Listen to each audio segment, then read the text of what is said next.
Bonjour, aujourd'hui je vais vous parler justement du mal-être et de la dépression des personnes qui vivent une rupture amoureuse ou alors une rupture, c'est-à-dire un divorce ou quelque chose comme ça. La rupture ou la séparation de deux personnes qui se sont aimées et tout, ou qui ont vécu une histoire d'amour, qui se sont projetées dans l'avenir, ou même qui ont vécu et traversé, fait beaucoup de choses ensemble et tout, peut être très très difficile et justement amène très souvent les personnes justement qui vivent cette situation à rentrer dans un état de mal-être, voire de dépression. Lorsque deux personnes justement ont vécu une histoire amoureuse et que d'un bon matin il y a un qui vient dire écoute voilà c'est fini ce qui se passe entre nous, ou alors voilà c'est bon on se sépare là et tout, c'est très très pénible, c'est difficile pour l'autre justement d'encaisser ça et voilà très souvent les gens quand ils vivent ça et tout ils sombrent tout de suite, surtout lorsque l'autre ne s'attend pas à cette rupture et que l'annonce est brutale. Et même quand l'annonce n'est pas brutale, et même quand la personne sait déjà que ça peut arriver, assez souvent c'est difficile. C'est difficile d'encaisser pour l'autre.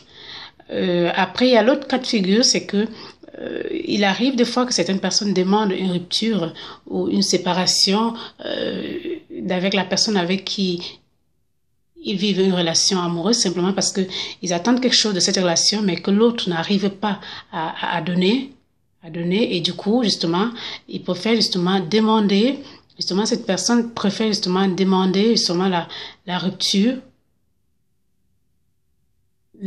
par le simple fait d'être dans l'incertitude, de pas savoir justement ce que l'autre veut, ou alors de pas obtenir ce qu'ils attendent justement de cette relation.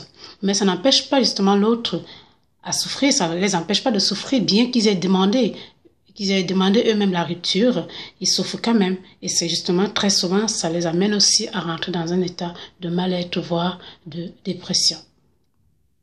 Donc, une relation ambiguë, justement, pour entraîner, justement, les personnes à être dans un état de mal-être et de dépression.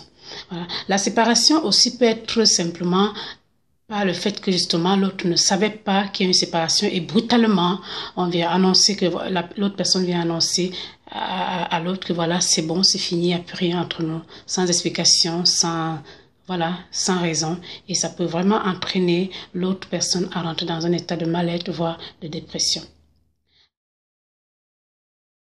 Si j'ai quelque chose à vous dire aujourd'hui, c'est dire que voilà, si vous êtes dans une relation et que vous vivez quelque chose comme ça aujourd'hui, que vous vivez une séparation, qu'elle soit brutale ou non, brutale et tout, ou alors que vous voulez demander vous-même cette séparation, vraiment de grâce, soyez fort et ne rentrez pas dans un état de mal-être, voire de dépression. Dites-vous que peut-être que l'être aimé peut revenir vers vous, ou alors dites-vous que c'est peut-être un mal pour un bien et que vous allez rencontrer quelque chose devant et que cette rupture vous aboutira sur quelque chose de plus beau, vous amènera peut-être à rencontrer quelqu'un d'autre qui vous donnera plus de joie et plus de bonheur. Et ne sombrez pas dans un état de mal-être, voire de dépression.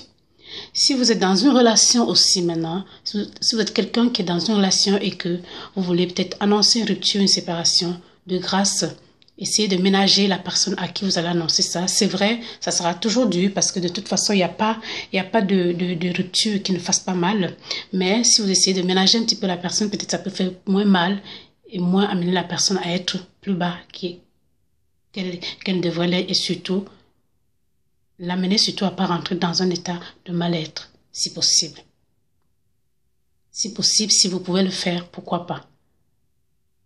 Alors, je vous encourage vraiment à être fort, vous tous qui vivez une situation de rupture, de séparation amoureuse en ce moment. Soyez forts et ne sombrez pas dans un état de mal-être ou de dépression. Trouvez quelque chose que vous pouvez faire pendant que vous traversez ce genre de situation. Allez faire du sport, allez courir, allez marcher, allez faire de la natation. Lisez s'il faut.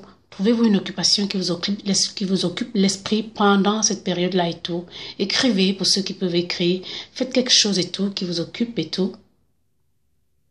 Et qui vous amènera justement à sortir justement dans un état de dépression et surtout pas à sortir forcément, mais à pas rentrer dans un état de séparation, dans un état de mal-être occasionné par cette séparation.